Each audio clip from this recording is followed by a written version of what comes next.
पहला चैप्टर है मैटर, उसको स्टार्ट कर रहे हैं। ठीक है, तो इसकी जो स्टार्टिंग होती है वो मैटर से होती है। वैसे तो आप मैटर प्रीवियस क्लासेस में पढ़ के आए हो, लेकिन हम इसको दोबारा या फर्दर रिवाइज करेंगे। तो देखिए मैटर क्या है। Anything which has mass and occupies the space is called matter. यानी कोई भी चीज़ है जिसमें स्थान घेरती है और जिसमें वजन होता है, द्रव्यमान होता है, मास होता है, उसको हम क्या कहते हैं?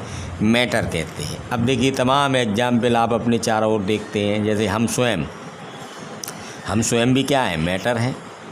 एयर है वो भी मैटर है। अब मान लो ईंट है, कुर्सी है, मेज़ है, टेबल है, चेयर्स हैं, जी ऑल आर मैटर्स।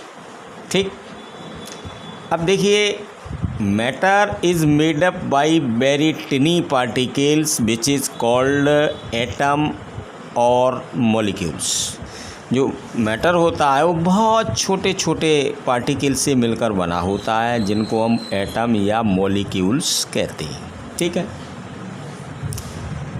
अब इस what are the characteristics of the matters? Matter की क्या विशेषता है?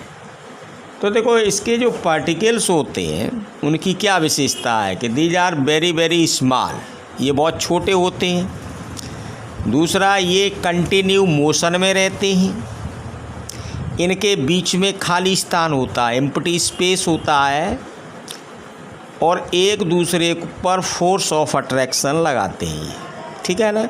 ये इनके पार्टिकल्स की विशेषता होती है कि कंटिन्यू मोशन में रहते हैं, इनके बीच में खाली स्थान होता है, एम्प्टी स्पेस होता है, इसे हम इंट्रामोलिकुलर स्पेस कहते हैं, और ये एक दूसरे को अपनी ओर अट्रैक्ट करते हैं। ठीक। अब देखिए मैटर्स की फिजिकल प्रॉपर्टी होती हैं, केमिकल प्रॉपर्टी होती हैं। तो on the basis of physical properties the states of matter solid, liquid, gas. आपने पढ़ा है कि जो मैटर है उसकी जो 3 फिजिकल स्टेट होती हैं, सॉलिड, लिक्विड, गैस।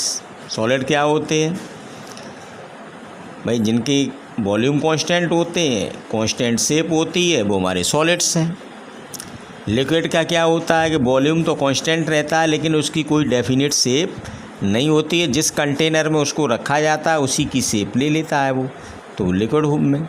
गैसेस में क्या होता है कि इनका न वॉल्यूम न शेप, कोई डेफिनेट नहीं है, क्योंकि जिस कंटेनर में रख दोगे और जहाँ भी छोड़ दोगे वो जहाँ तक उसको कोई जगह मिलती जाएगी वो आगे स्प्रेड होती जाएगी। ठीक है ना। तो ये इसकी फिजिकल स्टेट्स हैं। अब यह मेन चीज़ आता है kinetic theory of the matter. जो मैटर है इसकी काइनेटिक थ्योरी क्या है?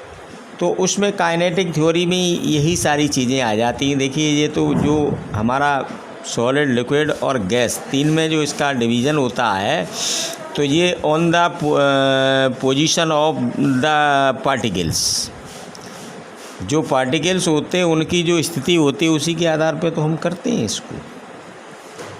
अब इसमें जैसे सॉलिड्स हैं, तो सॉलिड्स में क्या है कि the particles of solids are arrange in a geometrical shape and very very closer to each other.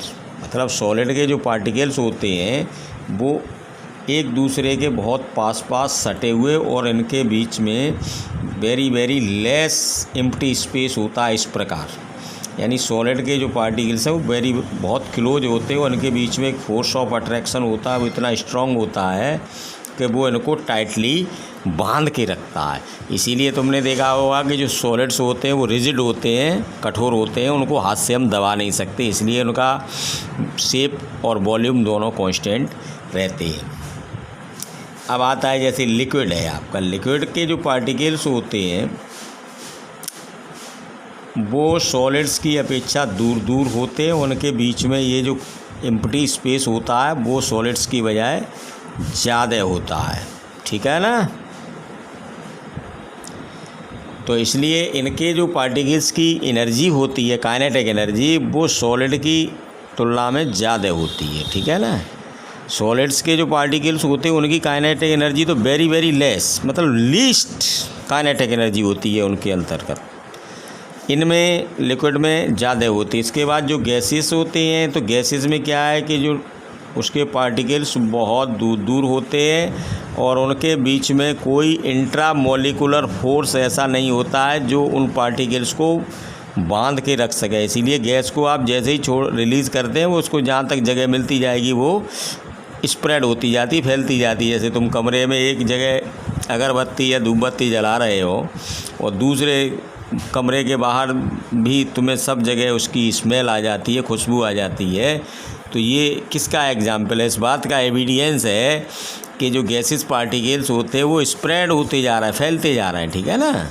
ये चीज़ कितने मिनट की है?